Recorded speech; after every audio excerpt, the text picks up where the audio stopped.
സാഹിബ് മരിക്കുന്നത് വരെ ഏതെങ്കിലും ഒരു ജമാഅത്തെ ഇസ്ലാമിയുടെ സമ്മേളനത്തിൽ പങ്കെടുത്തു എന്ന് ലീഗിന്റെ നേതാക്കന്മാർക്ക് പറയാൻ പറ്റുമോ? CH മുഹമ്മദ് കോയ സാഹിബ് മരിക്കുന്നത് വരെ ജമാഅത്തെ ഇസ്ലാമിയുടെ ഏതെങ്കിലും ഒരു വിദ്യാഭ്യാസ സ്ഥാപനത്തിന്റെ വാർഷിക യോഗത്തിൽ പങ്കെടുത്തു, സമ്മേളനത്തിൽ പങ്കെടുത്തു എന്ന് ലീഗിന്റെ നേതാക്കന്മാർക്ക് അവകാശപ്പെടാൻ വേണ്ടി പറ്റുമോ? CH എന്താ സമുദായ സ്നേഹിയായിരുന്നില്ലേ? CH അറിയാമായിരുന്നു ജമാഅത്തെ ഇസ്ലാമി മുന്നോട്ട് വെക്കുന്ന രാഷ്ട്രീയം നാടിനാപത്താണ്, ലീഗിനാപത്താണ് എന്ന്. അതുകൊണ്ടാണ് എല്ലാ മതസംഘടനകളുടെയും NSSന്റെ അടക്കം യോഗത്തിൽ നായർ സർവീസ് സൊസൈറ്റിയുടെ സംസ്ഥാന സമ്മേളനത്തിൽ CH പങ്കെടുത്തിട്ടുണ്ട്. അങ്ങനെയുള്ള CH മുഹമ്മദ് കോയ സാഹിബ് നമ്മളുടെ നാട്ടിൽ ഒരു സംഘടനയുടെ യോഗത്തിലെ പങ്കെടുക്കാതിരുന്നിട്ടുള്ളൂ. ഒരു പ്രസ്ഥാനത്തിന്റെ വിദ്യാഭ്യാസ സ്ഥാപനങ്ങളുടെ വാർഷിക സമ്മേളനങ്ങളിൽ നിന്നേ മാറി നിന്നിട്ടുള്ളൂ. അത് ജമാഅത്തെ ഇസ്ലാമിയുടെ സമ്മേളനങ്ങളും ജമാഅത്തെ ഇസ്ലാമിയുടെ സ്ഥാപനങ്ങളുടെ വാർഷികാഘോഷ പരിപാടികളുമാണ് എന്നുള്ള കാര്യം മുസ്ലിം ലീഗിന്റെ സുഹൃത്തുക്കൾ മറന്നു പോകരുത്. CH അപകടം ദർശിച്ച പാർട്ടിയിൽ നിങ്ങൾ എന്തുകൊണ്ടാണ് അപകടം ദർശിക്കാത്തത്?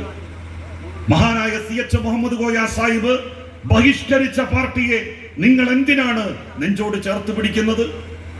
CH മുഹമ്മദ് കോയ സാഹിബ് വേണ്ടെന്ന് വെച്ചവരെ നിങ്ങൾ എന്തിനാണ് കൂട്ടിപ്പിടിക്കുന്നത്?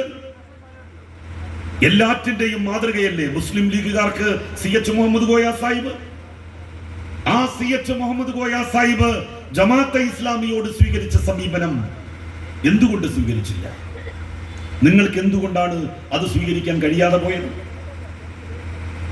മാധ്യമം പത്രത്തിന്റെ ഉദ്ഘാടനം നടന്നല്ലോ.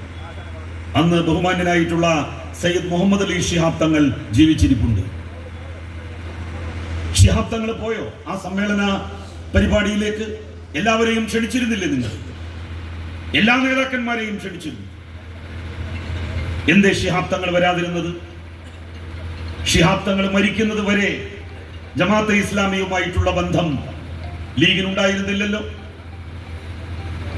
മഹാന്മാരായിട്ടുള്ള മുസ്ലിം ലീഗിന്റെ നേതാക്കന്മാർ അവര് കാണിച്ചു തന്ന വഴി, CHന്റെ മാർഗം, അത് ബലി കഴിക്കുകയാണ് മുസ്ലിം ലീഗ്.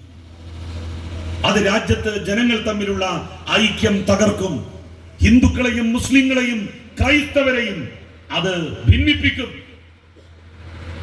ഹിന്ദു മതരാഷ്ട്രവാദത്തെ പോലെ തന്നെ അപകടമാണ് ഇസ്ലാമിക മതരാഷ്ട്രവാദവും. അതിലാർക്കാണ് പെശക്? അതിലാർക്കാണ് സംശയം? ആർക്കെങ്കിലും സംശയമുണ്ടോ അതിൽ?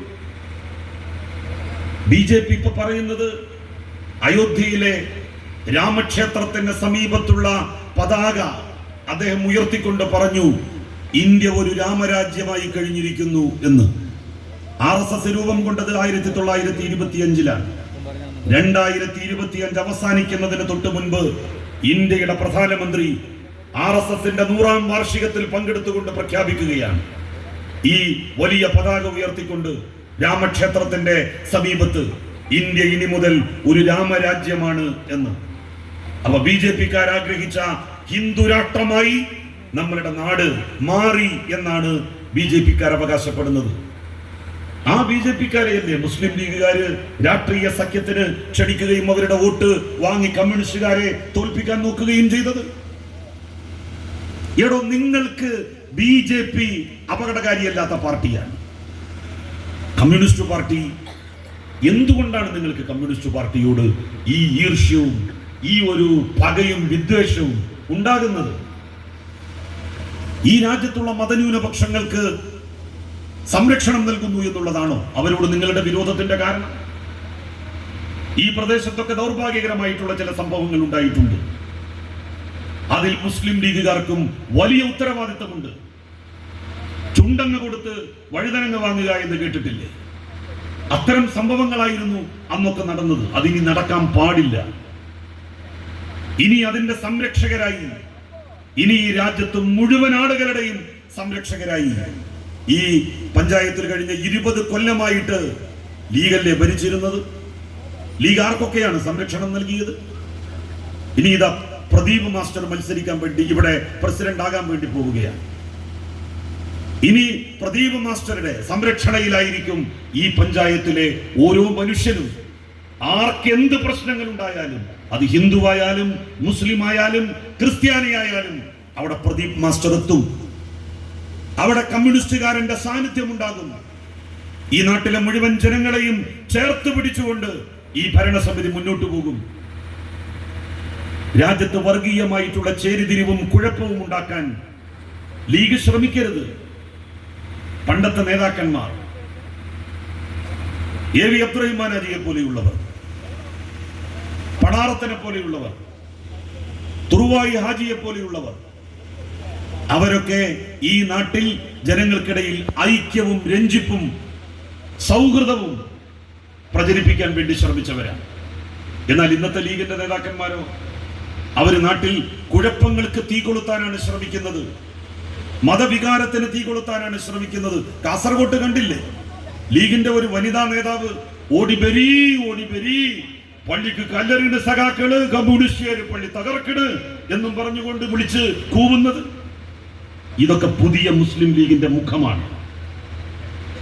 ഇവിടെ ഒരു ലീഗ് പ്രവർത്തകന് എങ്ങനെയാണ് അങ്ങനെയൊക്കെ കഴിയുക?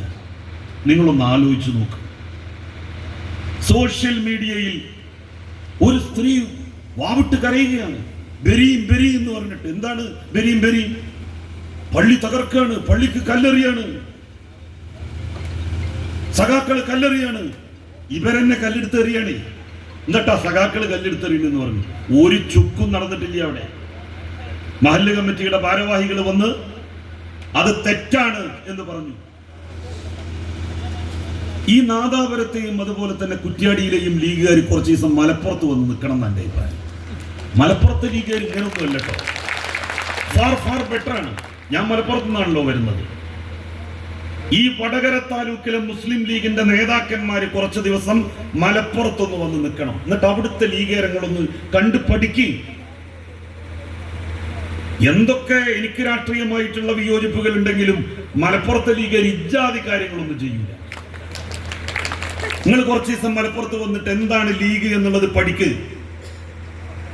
നിങ്ങളുടെ ഈ പണത്തിന്റെ ഹുങ്കും അഹങ്കാരവും ഉണ്ടല്ലോ, ഇതൊക്കെ ഒന്ന് അവസാനിപ്പിക്കുക. ഈ നാട്ടിലെ ജനങ്ങളെ വർഗീയമായി ചേരിതിരിക്കുന്ന രീതിക്ക് അവസാനം കുറിക്ക്, അന്ത്യം കുറിക്ക്. നാട്ടിലെ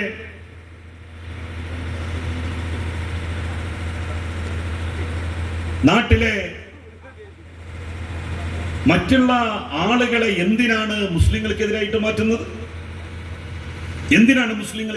മാറ്റുന്നത്? കഴിഞ്ഞ 10 കൊല്ലമായിട്ട് കേരളത്തിൽ ഒരു വർഗീയ കലാപമുണ്ടോ?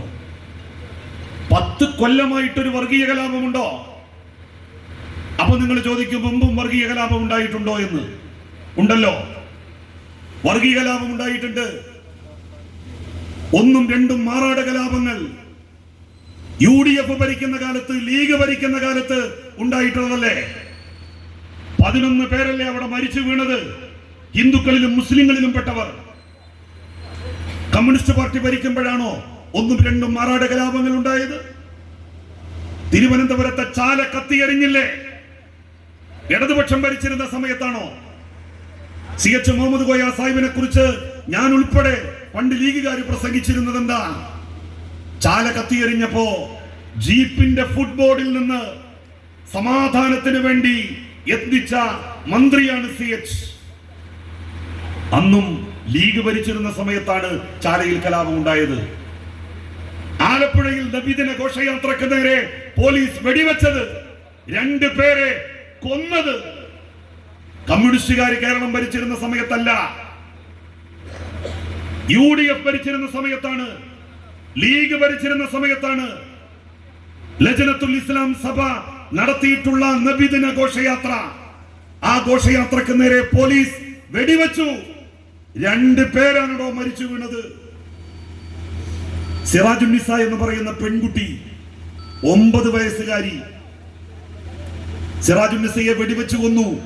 കലാപത്തിന് നേതൃത്വം നൽകാൻ വേണ്ടി വന്നു എന്ന പേര് പറഞ്ഞിട്ട്. ആര് ഭരിക്കുന്ന കാലത്ത്?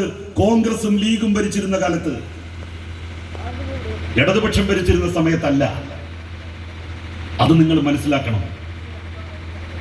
ഈ 10 കൊല്ലത്തിനിടയിൽ ഒരു വർഗീയ കലാപം പോലും ഈ കേരളത്തിൽ ഉണ്ടായിട്ടില്ല.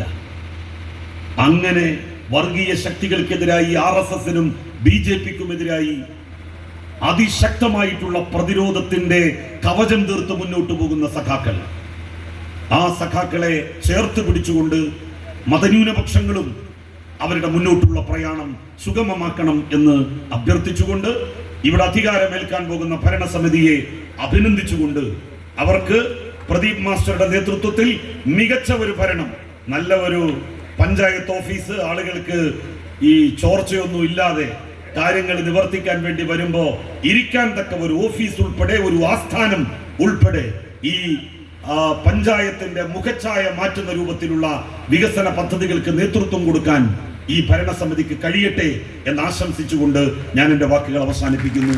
നന്ദി.